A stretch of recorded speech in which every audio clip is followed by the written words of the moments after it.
सांगायचं झालं तर कोकणपट्टी आणि पश्चिम महाराष्ट्रात मात्र अंशतः ढगाळ वातावरण राहणार आहे। त्या भागातील द्राक्ष बागायती सर्व शेतकऱ्यांना सांगतो, तुमच्यासाठी आनंदाची बातमी एक सांगायचं झालं तर म्हणजे 10 फेब्रुवारी पासून उन्हाचा पारा वाढत जाणार आहे। म्हणजे महाराष्ट्रातच नाही तर संपूर्ण देशभर उन्हाची तीव्रता वाढत जाणार आहे। त्याच्यामुळे ही द्राक्ष शेतकऱ्यासाठी, टरबूज आणि खरबूज शेतकऱ्यासाठी आनंदाची बातमी देत आहे।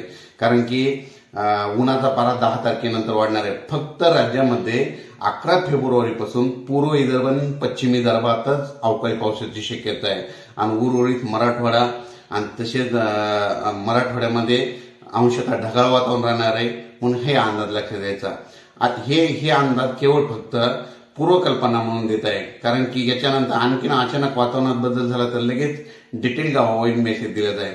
पण तरी पण पूर्व विदर्भातल्या वर्धा, नागपूर, भंडारा, गोंदिया, अमरावती या चांदूर बाजार या शेतकऱ्यांनी काय करायचं, आपली तूर गहू असेल तर झाकून ठेवण्याची तयारी ठेवायची। कारण की 11 ते 14 दरम्यान त्या भागामध्ये अवकाळी पाऊस येणार आहे। म्हणून ही अंदाज लक्षात द्यायचा।